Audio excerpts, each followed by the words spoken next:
con này.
VC sir aise.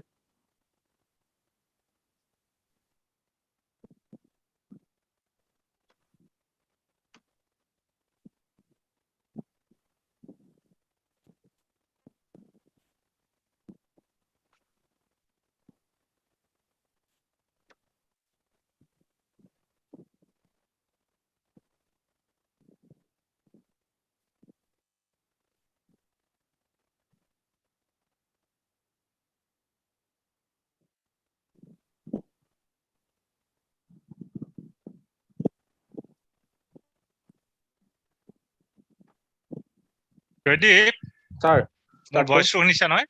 শুনিছো ঠিক আছে sir. Okay. Sir, start কৰিব পাৰো sir?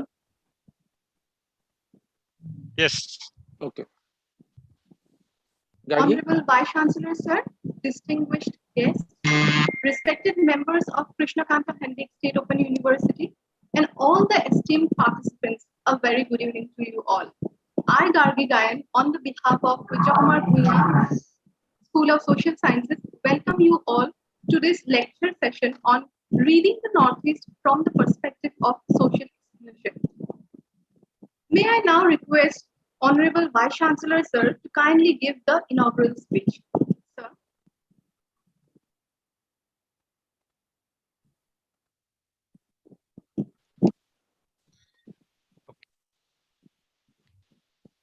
A very good evening to all of you. Let me take this opportunity to welcome you all to this evening session of our series of webinars, which have been organizing by the School of Social Sciences. In fact, Krishnakanta Hendik State Open University has been trying to transform the challenges caused by the COVID pandemic into an opportunity and organizing a series of lectures inviting the prominent social scientists, prominent literature, writers, other social activists, and researchers.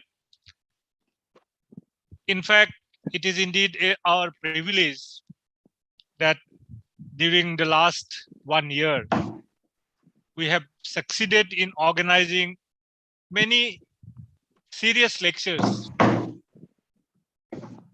by inviting many important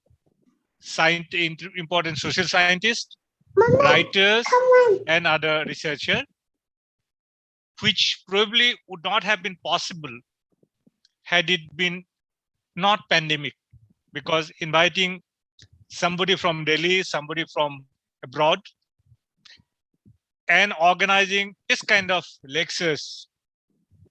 It's quite if you permit me to say, even it's expensive, sometimes it's difficult, because finding time, adjusting, people flying all the way to Guwahati, it's really difficult. But the pandemic at the one point has posed a challenge before us to continue the academic activity using the new technology, which has been, we all are become used to that. And exactly KK Hendrik State Open University been trying to transform the challenges into an opportunity and organize a very hectic kind of academic activity with prominent, eminent scholars. So today we are proud to have amongst us two very eminent social scientists. I think all of us know Professor Virginius Kha and also Professor Malik from IIT Guwahati. In fact, on Northeast, the School of Social Science has organized other lectures. The other day, we had organized a lecture on officering in the Northeast, basically the colonial civil service activities by not only Indian officers, but also by British officers in the Northeast. And that was delivered by a historian, Bodhisattva Kaur from South Africa. And we are proud that we'll have one more lectures on Northeast, that is in a sociological issue. And we have invited Professor Kaka. I believe our scholars, faculty members will be greatly benefited with this lecture. And on behalf of the university, on behalf of all the faculty members, staff, and the students, research scholars, I welcome Professor Virginius Kaka and Professor Malik to this evening webinar. With this, I formally declare this webinar inaugurated. Thank you very much. Thank you, sir. Your encouragement continues to be a key driving force. May I now request Professor Joydeep Borua, Director, Vijaykumar Priya School of Social Sciences, to kindly introduce the speaker and the chair. Sir. Thank you, Gargi. Honorable Vice Chancellor, sir, our invited speaker, Professor Kha, sir, and chair and discussant for today's lecture, Sambit Malik from IIT Guwahati, and all esteemed esteemed colleagues and also friends and dear participants and students. Good evening and welcome. It is my pleasure and privilege to welcome you all to the online lecture series organized by Surya Kumar Bhuya School of Social Sciences, Krishnakanta Khandiko State Open University. This is the 5th lecture in the series. The idea of having these lectures is primarily to provide a platform to listen to and also interact with distinguished academics on diverse themes of relevance, importance, and interest. The lectures are being hosted by different disciplines of our school. This lecture is being hosted by discipline of sociology. And I'm deeply grateful to Professor Virginius Kha for accepting our invitation to speak to us this evening. Welcome, sir. Professor Virginius Kha is one of the most well-known and distinguished sociologists of the country. He taught sociology in Northeastern Yale University for a very long period, starting from 1978 to 90. Then he taught in Delhi School of Economics from 1990 to 2011, and then joined TIS Guwahati and headed the institute till 2016. And then after completion of his term as Deputy Director TIS Guwahati, he joined Tesco University as a Professor of Eminence, and currently he is a visiting professor at the Institute for Human Development, New Delhi. His academic and research interests include sociological concerns of plantation laborers, development of tribal communities, agrarian structure, and social exclusion. And he has written numerous books, articles. Some of the best known are perhaps Economic Dualism and Structure of Class. It was published in 97. Then State, Society, and Tribes, Issues of Post-Colonial India. Then Social Exclusion, Adverse Inclusion, Adivasis of India. Forest Lanterns, a collection of essays on solution for nourishing India's tribal children. Work, Institution, Sustainable Livelihood, Employment and Labor Market in Northeast India, Interrogating Structural Changes. And very recently, last January, he has published a Handbook of Tribal Politics in India, published by SAYS. So you can actually have an idea of his academic interest and engagement. Besides writing and teaching, the Khaka is also been a member of National Advisory Council for Government of India, and also Chairperson of High-Level Committee for Study of Educational, Health, and Economic Status of Tribal Communities in India, which is very famously known as a report of the Khaka Committee. So we are very proud and also privileged to have Professor Khaka for today's lecture. So I, on behalf of the university and on behalf of the School of Social Science, take the honor and privilege of welcoming you, sir. And I'm also very pleased to welcome my longtime friend Sambit from IIT Guwahati, who is a professor of sociology. He specializes in sociology of science and technology, as well as philosophy of social science, historical sociology, and other, among other, his engagement and interest. So he has been visiting faculty to JNU, Lund University, Sweden, and University of Bardhaman. And I'm very thankful to him as well for agreeing to be with us this evening and sharing the lecture today, which will be delivered by Professor Khaka. So without much further ado, may I now request Professor Sambit Malik kindly to chair the program and take the proceedings forward. Sambit, please. Okay. Thank you, Professor Borua. I must thank Professor Pandwar Padas, Vice Chancellor of the Krishnakanta Handicap State Open University, and Professor Jaydeep Borua for inviting me to chair this very important lecture by Professor Virginius Khaka.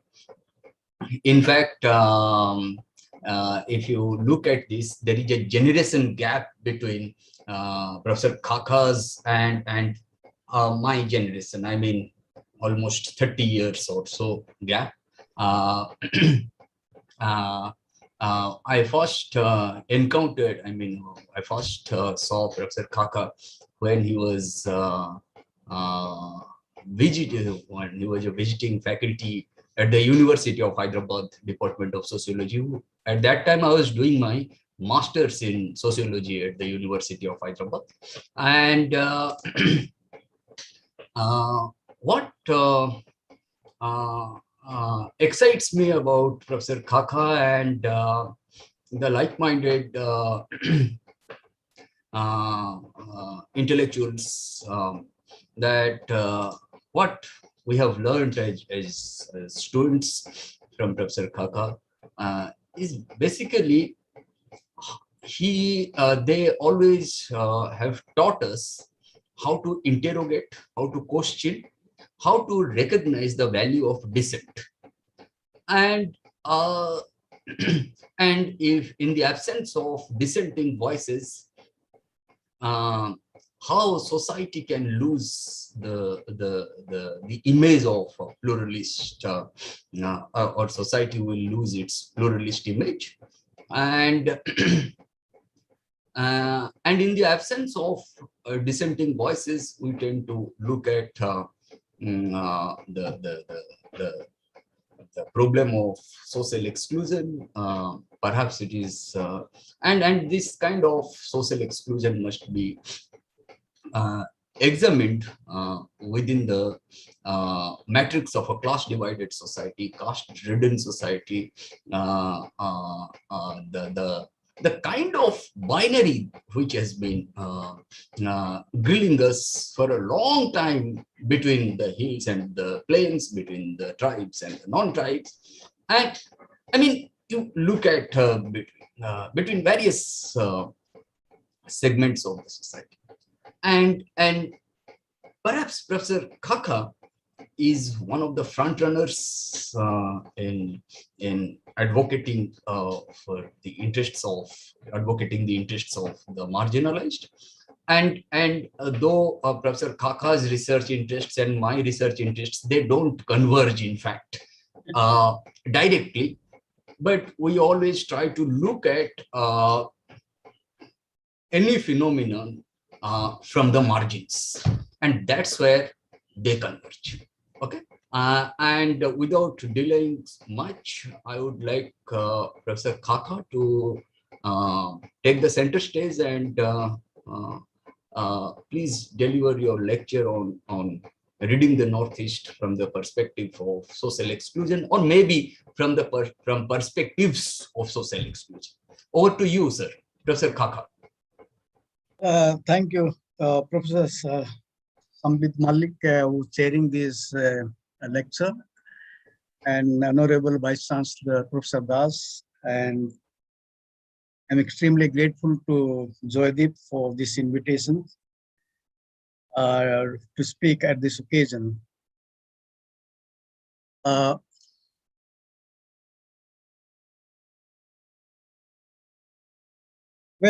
let me at the outset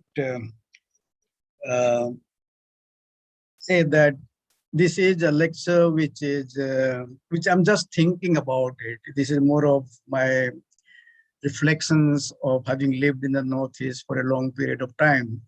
Of course, not continuously, but at a regular interval. And I was counting that probably I have almost spent nearly 20 years of my life in the Northeast at different occasions. And I have not really tried to write much on the Northeast for various reasons. But now I have been just thinking and trying to see if I can really bring out a sort of writings, let's say, the way in which I have looked at the Northeast. And this is one of the ways in which I have been trying to do it. And therefore, this lecture is, as I said, it's very exploratory, and therefore it's likely to be very descriptive. It is also likely to be very wide canvas, and therefore is not really addressing very specific issues in the context of specific community or a specific region or a specific state. And to that extent, you may find that there's nothing analytical about my lecture. There's not much of insights that you may get it. But basically, what I'm trying to do is that there's a need to reflect today the people of the regions from the lens of the social exclusion. And to me, it is more of an invitation to researchers who have been working on the Northeast, if they could really have a sort of, try or attempt to explore this from this lens. Because for too long, I feel that we have been studying, let's say, the people in the Northeast, either in the form of communities or nation or nationality, in whatever way we talk about them, is more as a community, as a collective, and with more of a homogeneity and great deal of solidarity. But then you also find that the Northeast has enormously changed. And one of the conspicuous features which is emerging today, including in those societies which were historically or traditionally considered to be very, very egalitarian, a kind of inequality that is emerging. And it is in that context you find that the study of social exclusion really becomes important, maybe an important initiatives to look at the community to which they belong or the region to which they belong, and so on and so forth. So my lecture will be in two parts. First, I'll basically try to outline the lens of social exclusion. Maybe it becomes And then subsequently in the second part, I will try to look at Northeast from this lens. See, social exclusion is a term which became very popular since the 1980s. And this term, social exclusion, actually did not come from an academic side, but it came from a minister, French minister of social action. And he used the term the excluded to describe just the people who are poor. So on the one hand, he identified people who are poor, to the people who are substance user, who are elderly, who are aged, who are homeless, who are what is called sexual minorities, and so on. So you find the range of groups who actually he considered to be socially excluded, and therefore they brought about a kind of fracture in the social bonding of the French society, the fraternity which it claimed about as to how this got fractured because of the social exclusion, and that kind of solidarity which they had envisaged was really absent. And he used this term social excluded. And since then, this term social exclusion has become quite popular, and it has been extensively used, let's say, by the academics, by the development practitioners, by development agencies, by NGOs, and it's a whole range of people who come from different disciplines. So in a sense, one finds that the social exclusion has become a kind of multidimensional concept, and it accommodates various kinds of concepts which we used to use, let's say, either in sociology or in political science or in economics to understand, let's say, the dynamics, the structure and the processes of the society. So I think that is the advantage. So it's a very handy concept, and to the extent it is really being used even today, you find even India, in fact, I think one of the what is called the planning commissions talks about, I think, I don't exactly remember, 11th or 12th planning commission report, which says about addressing the questions of social exclusion. So it is a very important concept, and this is an idea, this is a dimension which are taught in many of the universities. In fact, I think the large number of universities have opened the centers for this, what is called Center for the Social Exclusion and Inclusive Policies, which all came around, let's say, in the early 2000s, what is called 2000 onwards. So that's the kind of thing. Now, when we take the social exclusion, it primarily means a sort of a denial, or what may be called deprivations of things which are really valued in a society. And as a sociologist, we know that broadly, things that are valued in society are of three broad kinds, namely the income or wealth, or the power, and the status. Now, of course, the income and wealth, it comes from different kind of sources, and therefore the sources also becomes an asset. They are also the things which are really valued. And then power, which is a sort of a space for decision making, and a status in a society where you have at least an honor or prestige, rather than suffering from let's say disabilities or disadvantages or stigma or untouchability and so on and so forth. So that, I think, is something we generally all in society, in whichever society you take it, that we generally value. We value wealth and income, we value power, we value social status. These are the broad parameters within which one can really look other dimensions as well. Now, this, what is it called? This, in other words, you find when you take this, social exclusion primarily focuses on groups and the collectivities. It's not so much an individual. Individuals only to the extent that they are a part of certain groups and communities. So socially excluded, when you are taking groups and the categories who have experiencing deprivations, who are experiencing excluded, who are experiencing denial, and so on and so forth. So that is what we really find. And social exclusion has been a pervasive feature in society and also in history. If you really look at history, you find that it has been, if you look at Indian society, the Indian caste system, what is it? It is primarily a society which is which is characterized by a social exclusion.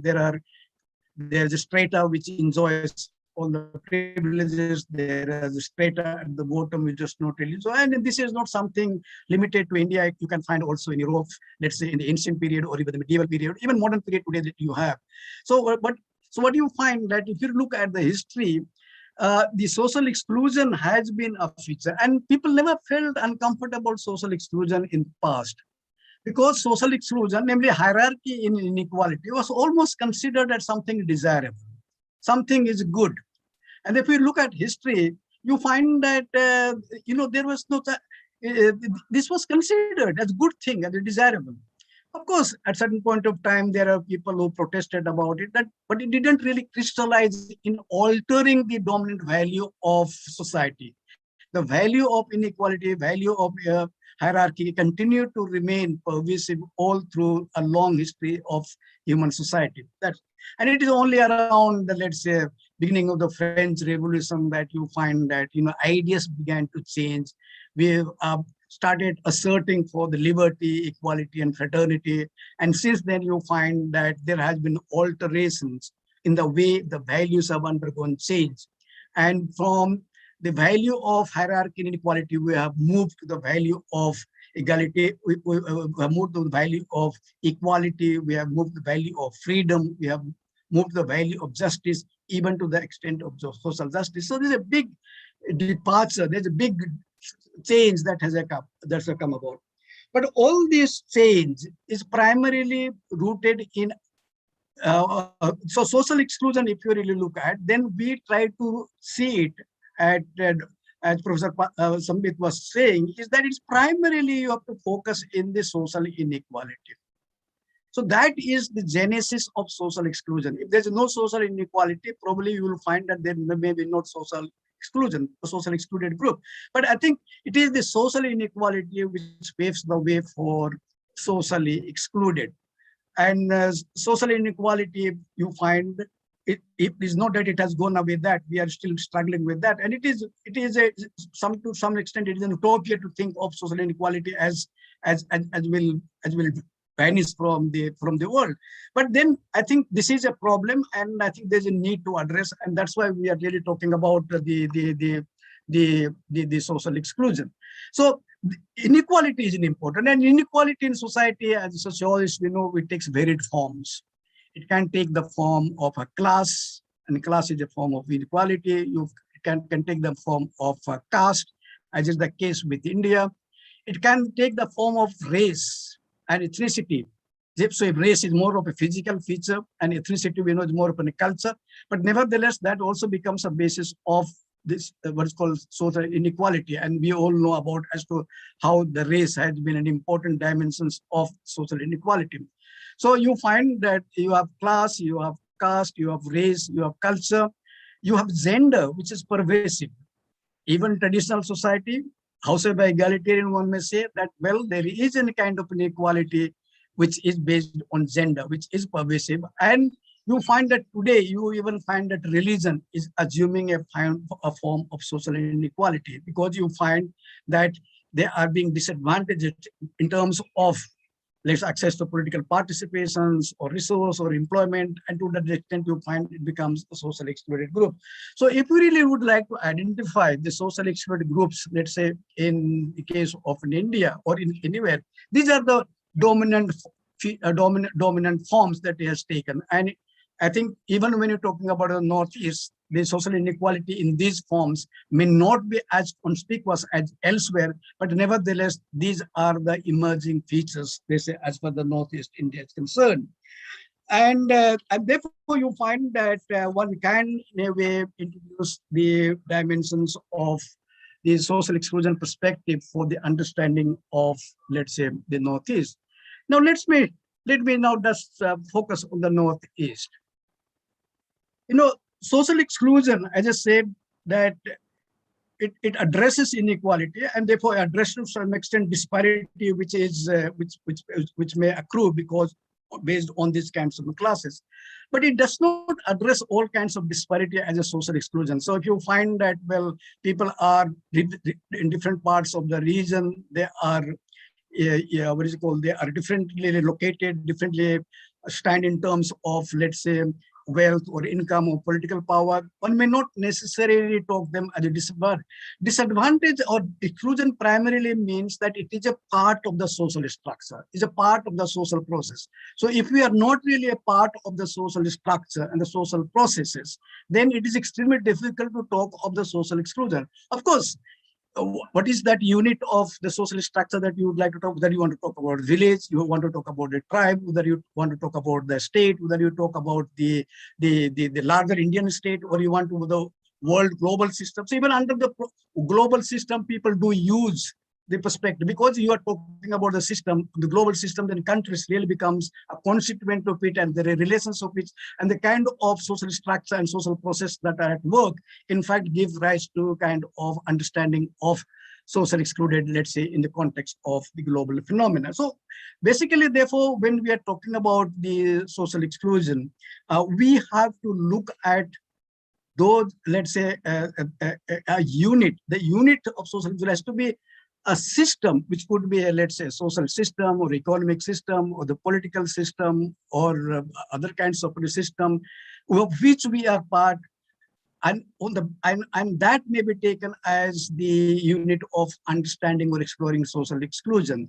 So so that is really important. In other words, you find that the study of social exclusion demands that the unit of exploring social exclusion has to be a system which is effective unit of economic, political, social, and the cultural kind of a system. So that is what it is important. So we'll talk of the Northeast. If you just take it, to me, it doesn't really make sense, because Northeast is a geographical notion, it's a geographical territory. There's no doubt that Northeast, when you talk about it, is more than geographical notion. At least it has emerged in course of the post-independent India, because nowhere in the India you will find that there is a distinct administrative structure in the form of Northeast Council or the Department of the Northeast Affairs, or you have various kinds of Northeast Development finance institutions and so on. So you find that there is an institution, there's a political administrative institutions which primarily caters that kind of institutions you will not find in other parts of India. So there is, but nevertheless, the North is not really an effective economic, political, and social systems of the people who are really part of it. And therefore, when we're really talking about the Northeast, then we have to really locate it in the context of the political system. That may be the state, and let's say, because and sometimes you find community and political systems might overlap, but often you find political system is large, much larger, economic system is much larger, within which you find different groups and communities or different class or caste, or you find ethnicities, or gender dimensions will really come up. So these are the things which I think is very important, and therefore I believe that when trying to look at the Northeast from the lens of the social exclusion, reason becomes really problematic, and probably at best one can really look at in terms of as to how resource allocation really takes place among the different constituents of the Northeast, and therefore how Ministry of a donor, how does it really do it? But do you find that there is a kind of equity in terms of distribution of resources, or even the Northeast Council? So therefore, possibly because these are institutions which are dealing with it, therefore one can really, to some extent, may be able to explore from the lens of social exclusion whether there is some states which have been advantages and some states which have really been not really advantages. But when you're really looking at the people, this doesn't really make a very strong sense in terms of an understanding, let's say, Northeast. And therefore, when we are talking about the Northeast, to my mind, we have to really start with the political systems. And here I'm talking about the states. So you have now 8 constituents of the Northeast, and if one is trying to understand the social exclusion, then one has to really take these states as the unit. And if one is really trying to do a comparisons of the 2 states, then naturally, again, that is possible because you are looking formally in terms of the what is called as those states as the part of the effective economic and political and social unit. In that sense, it's possible. But then I think when we're talking about this, what is called the social structure which has emerged and which provides a space for social exclusion, I think we have to then also look at Northeast historically, because we know that social differentiations and social inequality is really becoming a very pervasive or conspicuous feature today. Probably it's much more striking today than maybe 50 years ago, or maybe during the colonial or even the pre-colonial period. But nevertheless, I think it is important for us to historicize this whole what is called historicize the region or the people who now are into, let's say, belong to different states. In the context of the history, they need to historicize and really look at what are the kinds of processes that were really at history. So if you really look at the history of the Northeast, does it mean that one can probably look at the lens of social exclusion? So even if you take, let's say, hill tribes, let's say, which are claimed to be very, very egalitarian, but all the hill tribes were not of the same structure in terms of the political systems. There were some who had chieftainship, autocratic chieftainships, and there were systems of, let's say, bonded labor. You find a sort of, not exactly, but a sort of the slave. You find that women not really full members. So you find that even within that, there were people, there were categories of people who were not really full members of the society, because social exclusion means that there are people who are denied. So in other words, the membership of the society, the citizens of that community, they are not there because they are excluded. And therefore, they don't really become a full members. So even in a tribal society, if you look at traditionally, historically, probably you'll find that there's an element of social exclusion. And that is, and then from there, you can really try to look at what are the processes through which most of the tribal societies who characterize these features, what kind of changes they have really gone through in the course of history.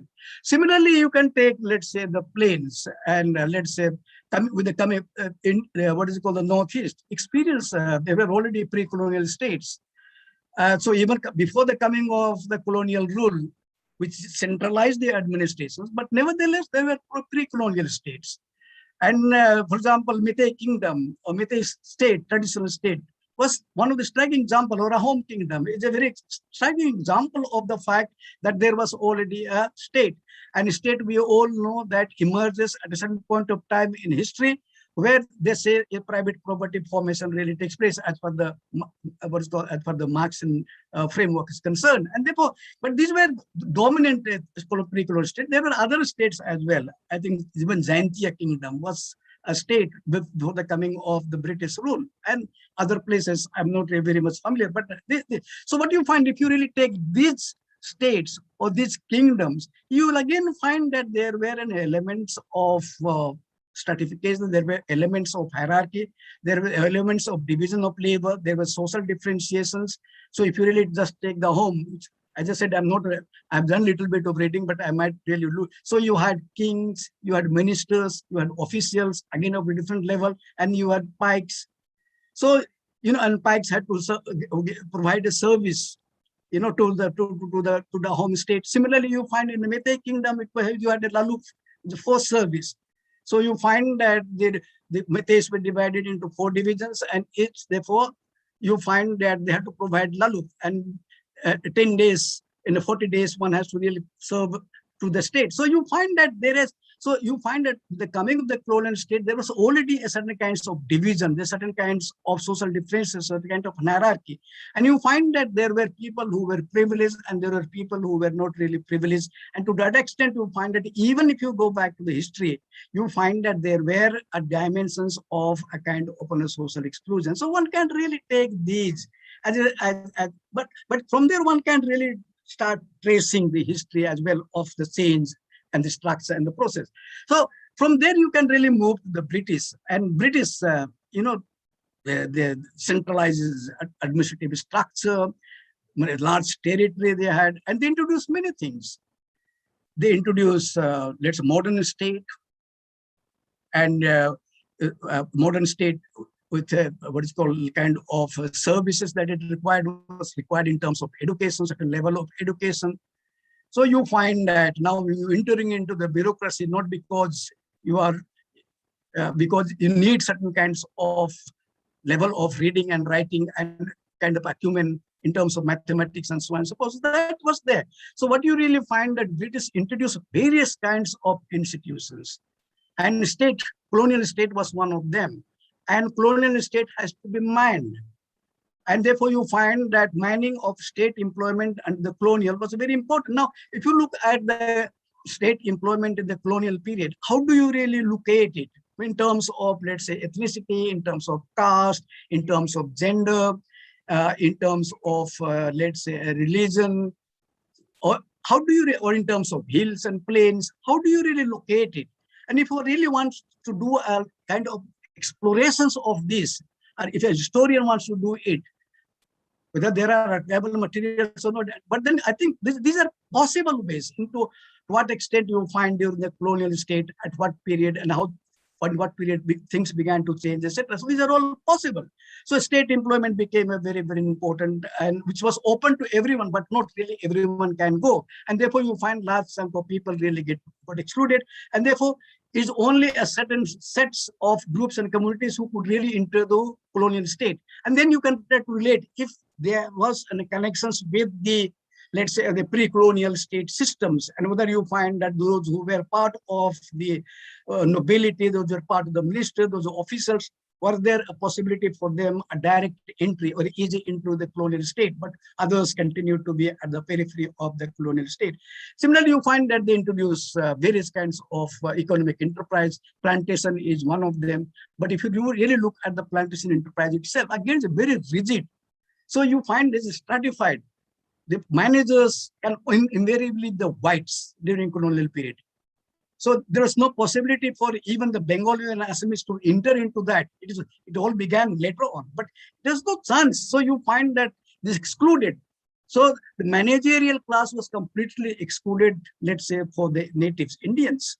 And therefore you find that they can only aspire up to a job, which is what you know, basically a clerical, upper division clerk, lower division clerk, accountant. So that were the kind of jobs which were there. And if you look at the workers, they were again excluded from that because they didn't have and they were all migrants. So you find that they were mostly the manual labor. So you can find that there's a division of labor with management, you know, the manual labor, non-manual labor, but even non-manual labor, you find that they were privileged, like the managers and those who were not really that privileged. And you have the large chunk of the working class who even today you find that they find very difficult to enter into even the staff and forget about the managerial class. So you can see as to how can open up an enterprise. And so similarly, probably we can look at the enterprise which was engaged in the oil and natural gas exploitations, let's say in the Northeast. And one can again look at and examine it in the sense who are the kinds of people who never found, let's say, an outlet into this kind of enterprise, never included themselves into this enterprise. And if they did not, what were the reasons as to it? Because it's not only that they were not, but we have to find it out what were the reasons, what were the process as to why they got really excluded from it. So this becomes a sort of dimensions within which one can really look at the colonial state, and you can look at even agrarian structure. You know, if you go to the western part of Assam, particularly Gwalpada, these were all zamindari, landlordism. They were the lords, and therefore under them there were so many tenants.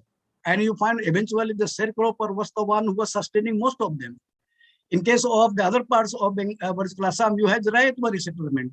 But Rayatwari settlement, the people who were rayats, but they again did not cultivate the land and leased it out to others and had, let's say, tenancy, occupancy tenancy. There, some did not even have the occupancy tenancy and they had no rights. They can be thrown anytime.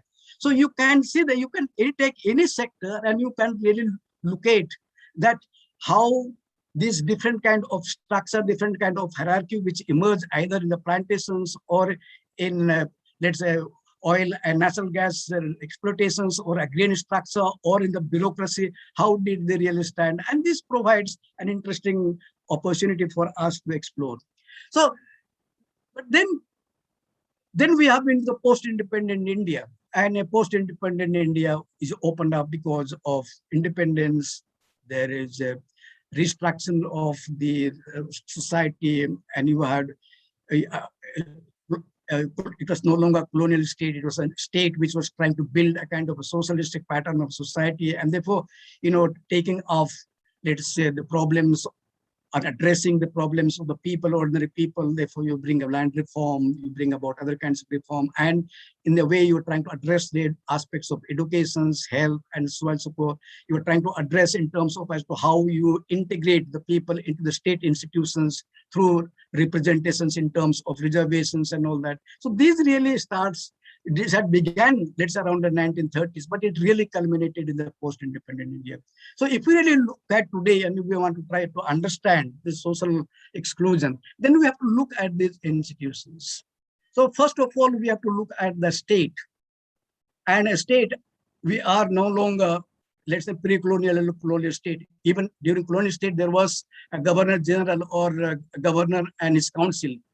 Subsequently, there were provincial councils. So one can really look at in the context of the members of those councils who were, because if the governor general or governor and council, not everyone could become a member of the council. You needed either a certain level of education or it needed certain size of land, landed property. You have to be a gentleman, only then you'll be able to enter.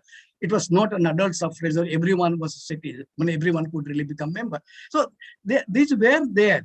But in the post-independent India, we have moved away from the ideology of hierarchy and inequality to ideology of equality, freedom, and justice.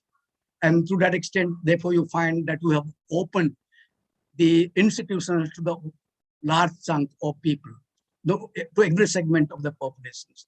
And I'm not really going into what is happening. But then now coming to the Northeast. So when you look at this, so you have now 8 states, you have all state legislature.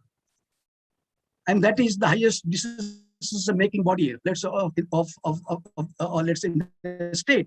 Now, how have they been, how inclusive is this? And invariably, if you look at Northeast, even the highest decision-making body of the state legislature is exclusive, particularly if you look at the issue of the gender. Even today, if you go to Meghalaya or Nagaland or even Assam or Tripura, you go anywhere. What is the percentage of women who are members of the legislative council? Or so where is it? So they don't have a share in the decision making. They are remain really excluded from it. And we can really look, even in case of tribes, if you look at, let's say, Nagaland and Mizoram is exclusively a tribal state. But the tribals are just, tribe is a category, but there are different tribes. And the different tribes have different size of the population. So do you find that a tribe which might have a very small size of the population, does they get represented in the institutions of the legislature? Now, these are issues which are there. So this is possible. You can go to the local self-government and you have, let's say in the case of the Northeast, you have Autonomous District Council. Autonomous District Council, again, you really have a look at it. Either in the 50s or 60s, you want to look at, even you look at today, you will find that again, the presence of women is so conspicuously absent. So there is, even in the Northeast, you find that the exclusion is there. And exclusion, you find that exclusion which was there in history, in a tradition, is in fact reinforced, let's say, even in modern institutions, although we are all supposed to be open to, let's say, freedom and equality and fairness and justice. So these are problems really come up. I can understand it as to why this kind of protection is there, but that is questions which can be addressed at a different level. So you find there, I think, so even autonomous district councils, whether it is of the 6th schedule, I'm not so much familiar with the other non-6th schedule councils, but then one can really explore these. But I think the place where you find that it is in the decision-making process, particularly at the local self-government, I think is most inclusive. Probably you'll find Panchayati Raj institutions. Panchayati Raj institutions, you can take either in Tripura or you take, let's say, in Assam or you maybe Arunachal Pradesh. Where you find that a mechanism has been worked out, that where you find marginalized groups will have a space in terms of reservations. And even within that, there is a space for women in terms of rotation. So 33% of the seats in Panchayati Raj institutions had invariably have to be earmarked for women. So that really becomes as much more inclusive. But this has been worked out, and therefore you'll find in the Panchayati Raj institutions whether there's a possibility of introducing this kind of mechanism, let's say autonomous distress council or the state, is something I think to make these institutions more inclusive. I think is important for the people in the Northeast to really think and deliberate upon it rather than eventually getting it imposed from the elsewhere. Of course, that is also not possible because any Parliament Act is not applicable, let's say, in case of Nagaland or Mizoram or even the 6 scheduled districts. So these are problems. But therefore, you find that it is people themselves have to think and work out as to where they really want to go. So if you the same, I think, in the state employment now. I think again, one can really take a state employment and look at that. What is the extent of share that different groups represent different kind of collectivities, what extent they have a share. And this again becomes an interesting to study. So it's not only every state can be, every state employment can really be explored in terms of this. So that is there. But then one can go to education institutions, just look at educations and education institutions, how inclusive are education institutions, how inclusive are the health institutions, etc. How in terms of its regional distributions or in terms of distributions within the state, how inclusive they are. For education institutions, primary schools or primary health centers, are they really distributed in terms of equity over the regions, over the state? Or you find that there's very heavy concentrations of these institutions in a certain place, and you find there are some other regions where you find that they are really excluded, and therefore, to that extent, you find shortfall of health centers, education centers, and so on. And similarly, you find, so these are the problems that really come up.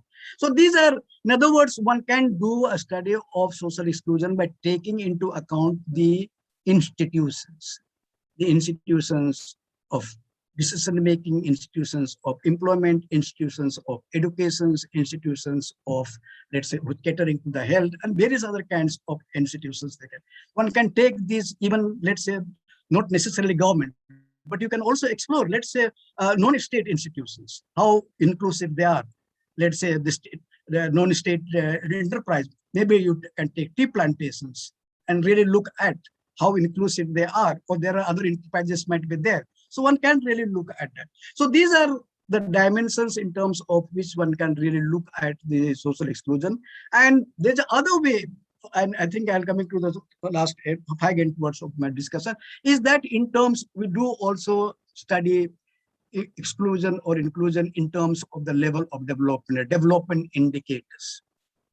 And development indicators you can take in terms of economic development indicators, in terms of, whether it's a primary, what's called sector, or it is a secondary sector, tertiary sector, because you find that these sectors are also hierarchized in terms of, and also it gives more sure and better income and so on and so forth. So what is the proportions of people belong to different groups and communities who are located on these different sectors? Secondary sector, tertiary sector, primary sector, and so on and so forth. And one can also look at in terms of employment, in terms of, so this is occupational, so how they are occupationally located. But one can look at in terms of the other, also in terms of income, in terms of wealth. Generally you find economists have tried to understand social issues primarily in terms of the people living below poverty line.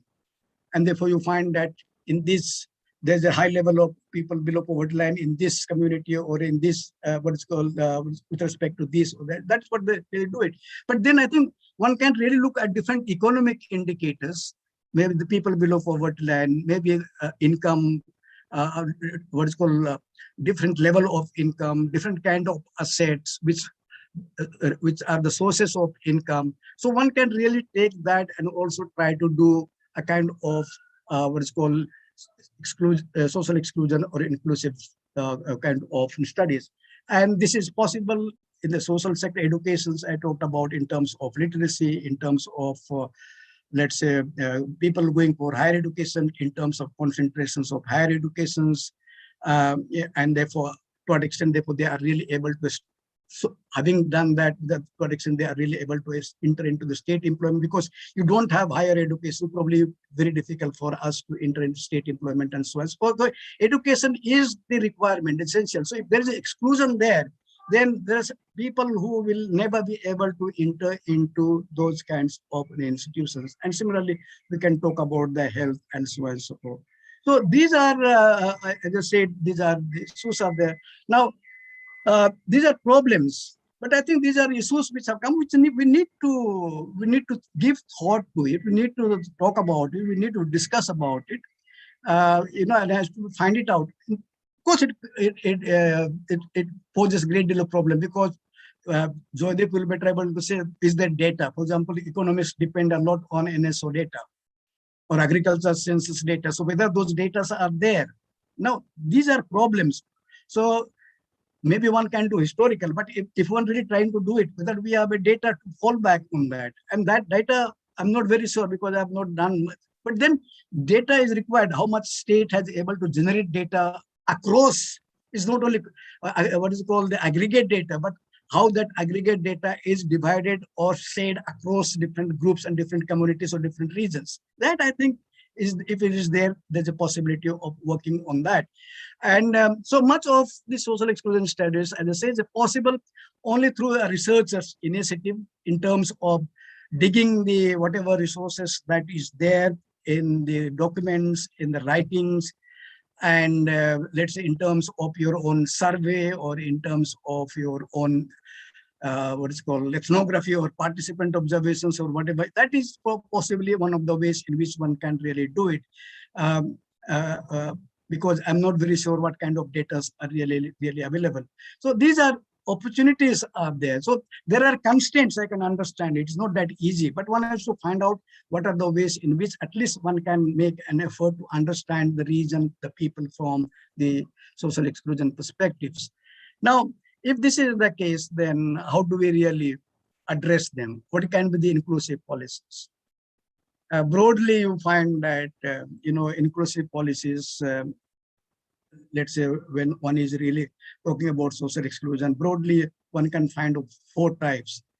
One is that, well, if there is a legal restrictions, in the sense that there are certain people who are prevented from entering into it because of the customs, or because of some legal, what's called the implication, legal, they don't have legal rights, then one of the ways to address the inclusive policy is to do away with all those laws which are discriminatory, and therefore try to make a law which is possible for everyone to enter into it. That is one, if there is. The other is, of course, you can take a policy which is primarily oriented towards a marginalized, maybe let's say to a poor. And so you are, or you can do labor as a whole. So one can take a policy which is neutral, is not really targeting, let's say, either a religious minority or targeting a tribe or the caste or the gender, but you find. So in the process, one expects that there will be trickle-down effect and people will be able to take advantage of it. But that is another one. The third one is something which, so even though you have pro-oriented, pro-poor oriented, or pro-marginal oriented, you find that there are social dimensions, there's cultural dimensions, and not therefore everyone will be equally or effectively able to access that. And therefore, sometimes you find that you have to have a policy which is very specific, oriented to certain specific groups. Maybe you can say oriented only towards gender. So that is another dimensions in which, and thereby you are trying to say as to how we make them an inclusive partner into the institutions or in the development status. And finally, I will say that there's an affirmative action program, and affirmative action, particular reservations. So if you don't do anything, you impose a reservation for this group and that group and that group, and to address, let's say, a kind of social exclusion. For example, even in Meghalaya or even they have worked out certain kinds of strategies. For example, in Meghalaya, what will be the share of the Garos or Xanthias and the Khasis or Nagaland, different regions, or even in Assam, the women, they have worked it out. So trying to make a more inclusive kind of an institution. So these are processes are there, states have tried to do it, but I think there's still a lot of gaps, and it is to us as a social scientists and academicians as to how we really address and how we really make interventions, and to what extent therefore our interventions are actually taken care of by the people who hold the power in the different respective states. So thank you very much for your listening, and this is where I would like to end it. Thank you.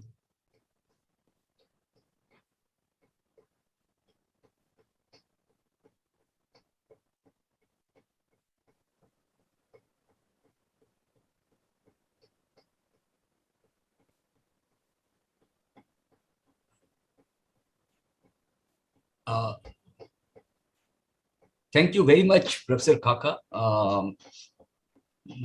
Actually, am I audible? Yeah. Yeah. Yeah. Okay, thank you.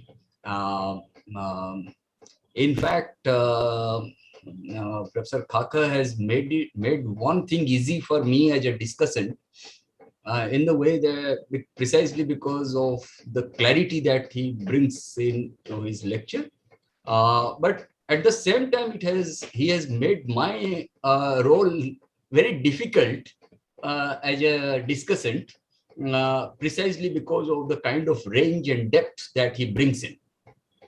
That I have always noticed throughout my association with Professor Khaka, whether it was at the University of Hyderabad or for some time at TIS Guwahati and then IIT Guwahati in 2017 or so. Very quickly, I'll try to wrap it up. I mean, what is very distinct in this lecture is that the way Professor Khaka has divided his lecture into two parts.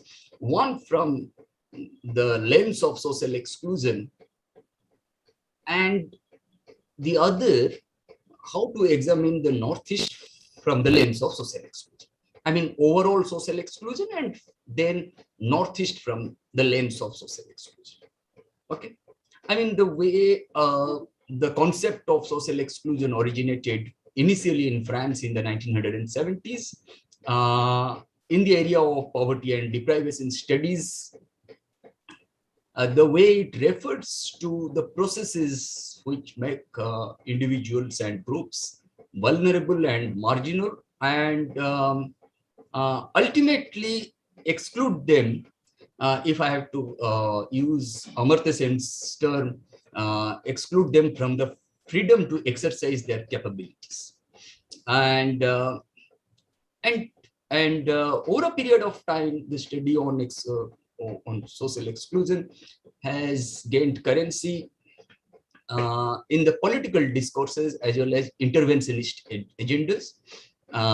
Precisely because, as Professor Khaka said, if had there been no social inequality, there would not have been any social exclusion studies, right? I mean, and the way Professor Khaka has mentioned how social exclusion is multidimensional or socioeconomic, I mean, encompassing collective as well as individual resources, how it is dynamic, I mean, that refers to a process or movement or trajectory from full integration to a condition of multiple exclusions. And it is also relational in the context of, I mean, how social exclusion entails social distance or isolation or rejection or humiliation, lack of social support networks, and denial of participation. And it is also active in that people and processes do the excluding, and also it is relative to context. Okay. and spaces of exclusion, spatial exclusion. Then he was trying to look at the origin of family private property and the state by Engels. That Marxist framework that he was trying to sketch. And Northeast, particularly the way he tried to look at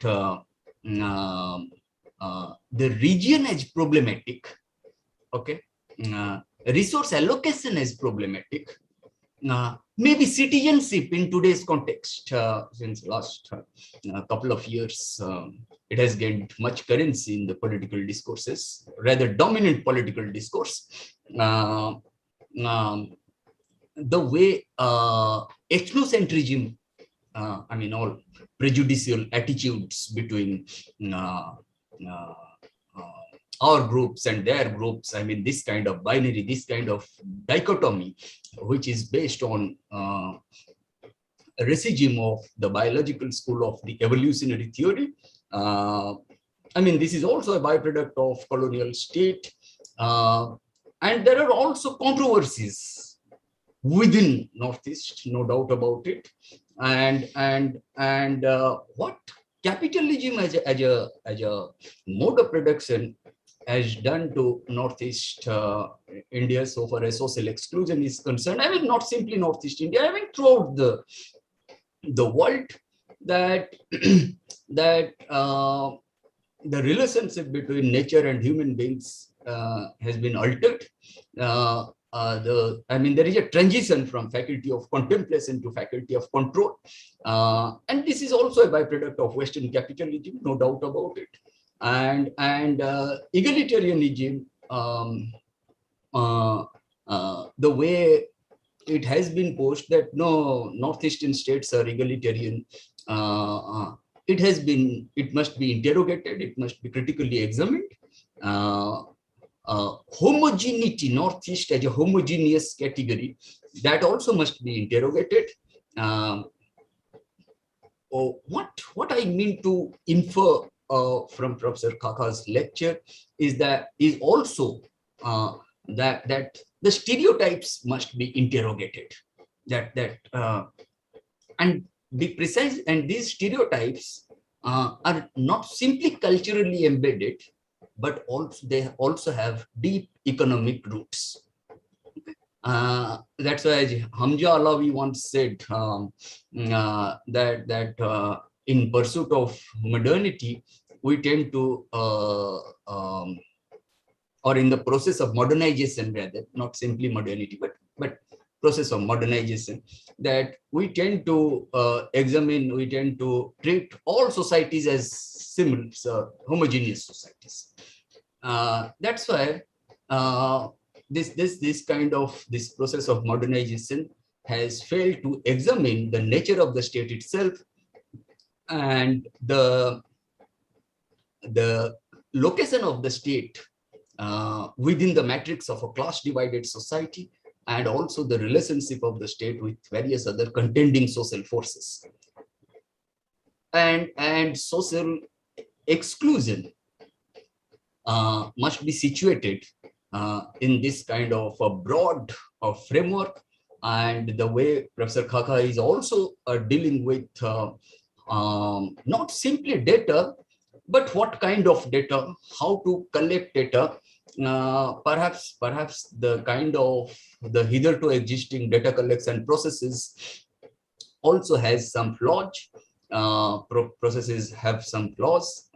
We must overcome these barriers to look at alternative ways to collect data, and maybe we have to go beyond conventional modes of data collection processes, mainstream data collection processes, so that some alternatives must be created, some alternatives must be painted in our imagination, in our day-to-day research, in our, I'm not using imagination in a very layman language, but I'm trying to dwell upon C. Wright Mills, the sociological imagination, at least the promise to build alternatives. Okay, maybe I'll stop here And then I would like to invite certain questions from the participants. Any reflection? Any? I mean, even in support of what Professor Khaka said, and or in opposition to what I also said. Okay, over to others. Yeah. We have Thank you, Professor some Khaka. questions in the chat box. I would like to pick those. So the first one is from Professor Borua. So he in fact has two questions. In the first one, he writes, exclusion in Northeast indeed has two faces. One is exclusion of Northeast from the rest of the country, and the other is exclusion within Northeast. Do you think that exclusion within the region is getting obscured by the narrative of exclusion of the region from the rest of the country in general? That is the first one. He has a second question. While there is a politico-sociological architecture of social exclusion, there are similar architecture of inclusion as well. So, how do you see these two processes intersecting and interacting in Northeast? Sir, there are 2-3 questions more. Shall I read out those questions, or shall we go one by one? Read all those questions. Okay. Professor Khaka is a test player. You can pose questions. Okay. Yeah. The next question is from Deepjyoti Kaur. I want to know, he says, I want to know about your views on CAA and how it may influence Northeast region's inclusion or exclusion in terms of socio-political fabric in context of national unity. The next question is from Hengam Riba. The person says, what according to you is the reason for social exclusion of Adivasi tea garden worker in Northeast?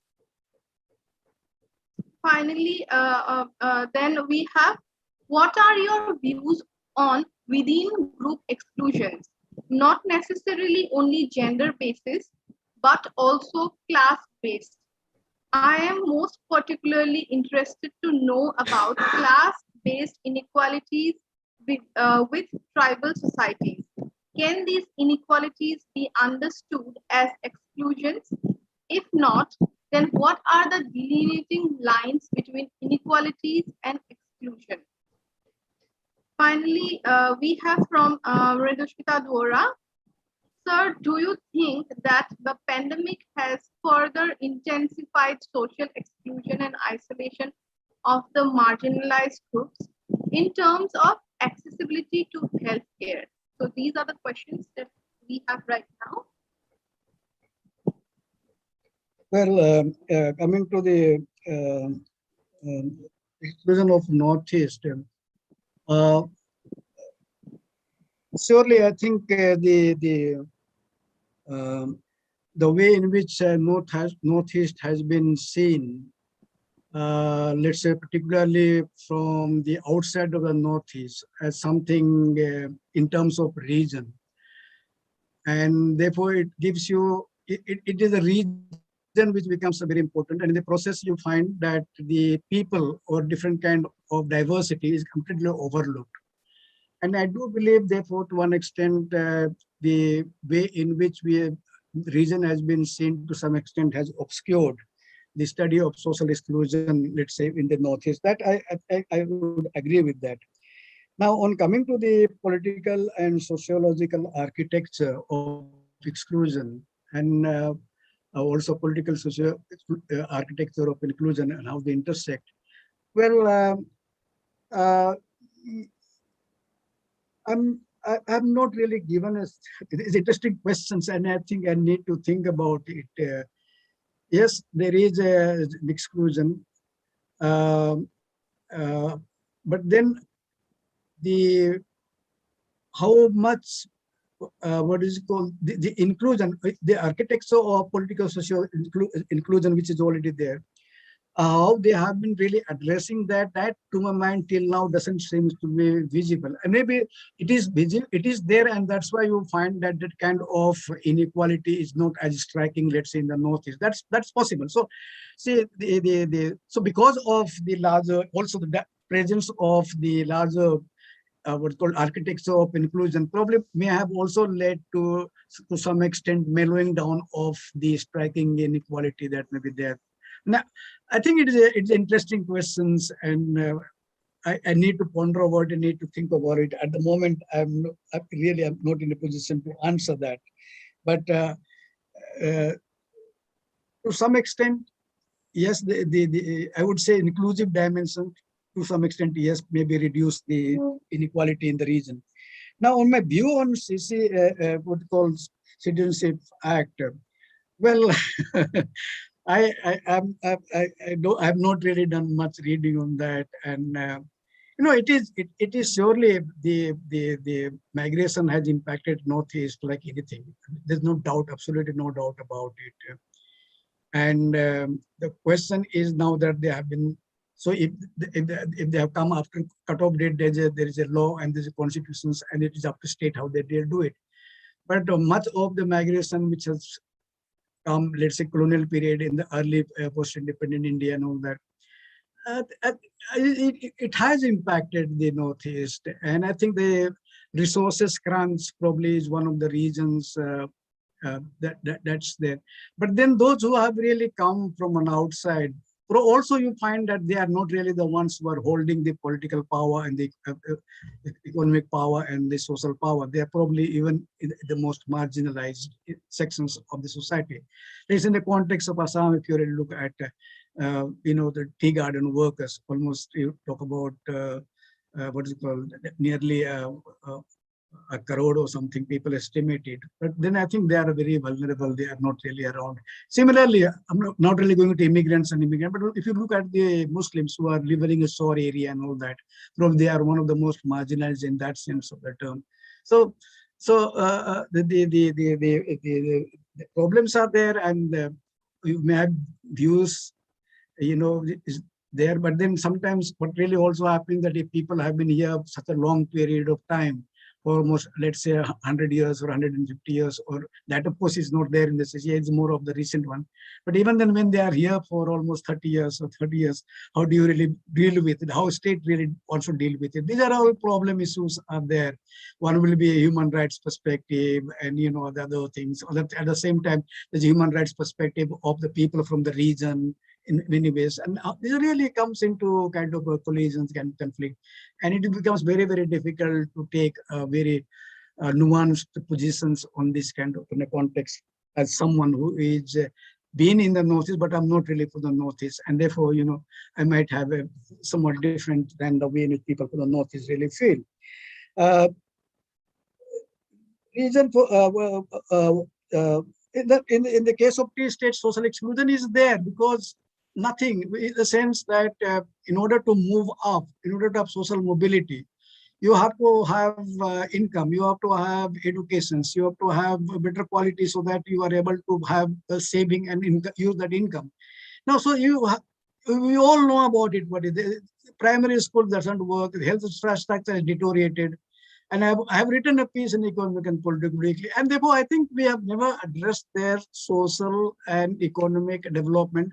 And I think to some extent there is this kind of legal constraint which doesn't allow people to work in the T-states as maybe activists, as the NGOs in development, or you find even a state, because they are T-state, you have restriction on the entry. Now, these are all problematic issues. And I think so long as there is no restructuring of the plantations, I think the issue of the plantation labor will remain really where it is. And I think the Indian state and the state government, they really need to my mind, restructure. I have written a piece in Economic and Political Weekly probably last year, where I have tried to put my mind into it. And if anyone is interested, they can really have a look at it. As for yes, I think in case of tribals, we only talk about gender, but the fact is, yes, now the economic inequality is really emerging very sharp. and you find a large number of people who are either considered to be a poor or who are almost, let's say, in the informal sector, they don't have really regular job. And so you find that there is a kind of a group or categories which are emerging, which do not necessarily have that kind of an access which others have, and that the class inequality has come up. And therefore, as in the case of French society, where he is talking about the poor, or even the substance user, or even the homeless, as the social excluded group, I think these are social categories. These are emerging social categories which are there. It's not individual alone now. There's a large number of people who share, who have this kind of features, and therefore the social categories, they have emerged as it.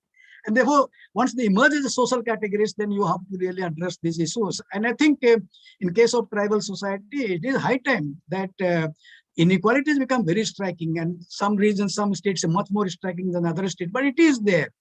And there is no way to escape but to address it. You can't really build a kind of inequality, and create a sort of a very unjust society. We always talked about tribal as egalitarian ethos and all that. The reality ethos may be there, but the kind of social structure of inequality that we have begun to create, there is a mismatch now. At least in other societies, you had earlier in the past, they had what is called hierarchical values, but moving increasingly to egalitarian. We had an egalitarian tribals now, but increasingly we are moving into the hierarchical kind of egalitarian kind of structure. These are problematic issues. It's not that I'm not saying that the ideology has changed. Ideology probably may not, value of egalitarianism is still there. But then I think there is a disharmony between what we really think and what is really happening. As was the case earlier in the past, there was harmony between what people thought and what was there. There was a harmony between what they thought and what was the structure. And today, post-independence, you find there is a difference between the harmony and the structure, because now we are for ideology of quality, but structure is very much hierarchical. So similarly, kind of things that are emerging in case of the Northeast. Egalitarian values in case of tribes, but then you find that there is hierarchical unequal structure which is emerging. And I think this need to be addressed. It is a dimension of social exclusion. Thank you.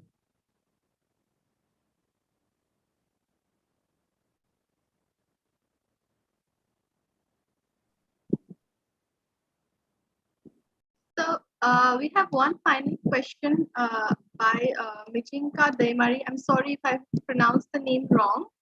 So the person says, at a time when the state is shirking institutional responsibilities, especially after 1990, how reliable is it for the excluded to put their faith on the state? That is, of course, is a very serious question, because after 91, after we have moved to what you call the liberalizations, privatizations, and globalization, the role of the state is declining, and more and more you are giving opportunity to the private players, and it is for the Northeast as to how they really think about it. What I have seen is that, well, in case of the peninsular India, displacement and dispossessions were part of the since the 50s and 60s, and it has expanded. But that dimensions in entering into the Northeast. And sometimes I feel the political elite in the Northeast, again, in terms of trying to have a growth, in terms of developing structure, I think they're trying to invite that. But in the process, you are also going to dispossess and displace people and becoming a marginalized. How best you're really able to handle them. These are issues which are there. So till now, I think the Northeast, in terms of deprivation and dispossession, is not as striking as elsewhere. But if these are allowed to happen without adequate safety net, safety valve, then you find that you are going to create situations which will be almost replication of what has happened elsewhere. And I think it's true the state is not able to generate employment, and therefore shrinking, and that's the reason people are actually moving out in terms of employment. And probably in order to bring about in employment and bring about the growth, therefore you find political class are trying to enter into it. So these are multi-dimensional problems, and I think if you want to if you want not growth, then you should be reconciled to the fact that your living standard must be where you are. But if you want to enhance your living standard, then you need growth. You need money, your income. You need development. So these are dilemmas which are there, and I think one cannot really give wrong answer and right answer. These are issues which really needs to be thought about by the political class, by the civil society, organizations, by academics, researchers, and so on. So there has to be partnership in trying to think of what kind of development that the Northeast really wants, states of Northeast really want. It cannot be left only to the political class. I think there is a need to be much more a dialogue between, as I said, academics, from researchers, from the development practitioners, the NGOs and activists. Otherwise, just trying to ignore them and try to move it, I think it is not a good idea. Not a good idea.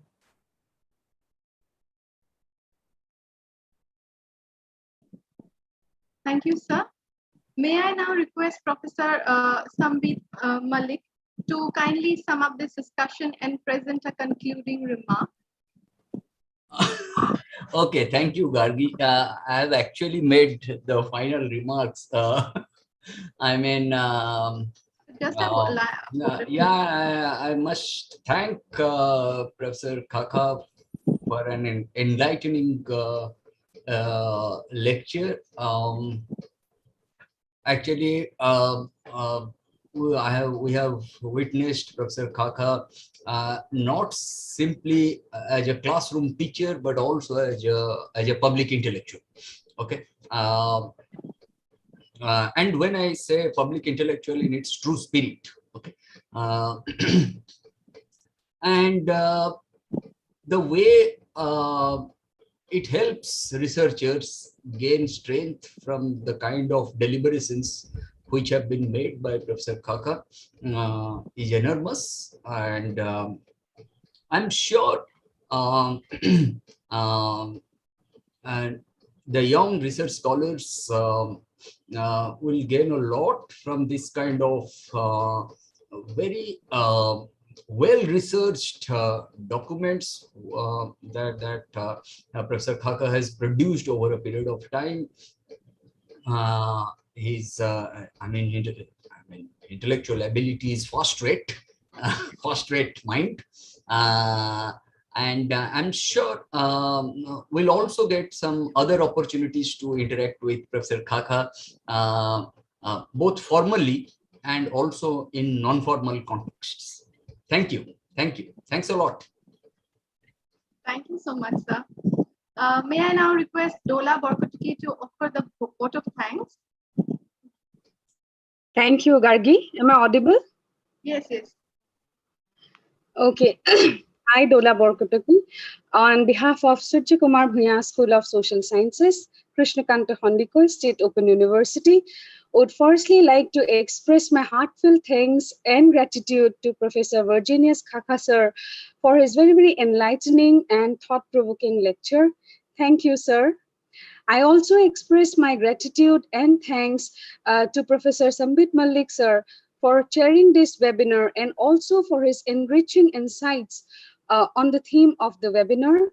I thank our Honorable Vice Chancellor, Professor Kandarpa Das sir, and all the authorities of the university for constantly encouraging us to organize this kind of webinars and enabling us to enrich ourselves academically. I thank the IT team of our university for their technical support and making this session a glitch-free experience. Lastly, I thank all the participants for their active participation, for being with us this evening and encouraging us with their participation. Lastly, thank you all. Thank you once again. With this, we wind up for today. Good night. Thank you.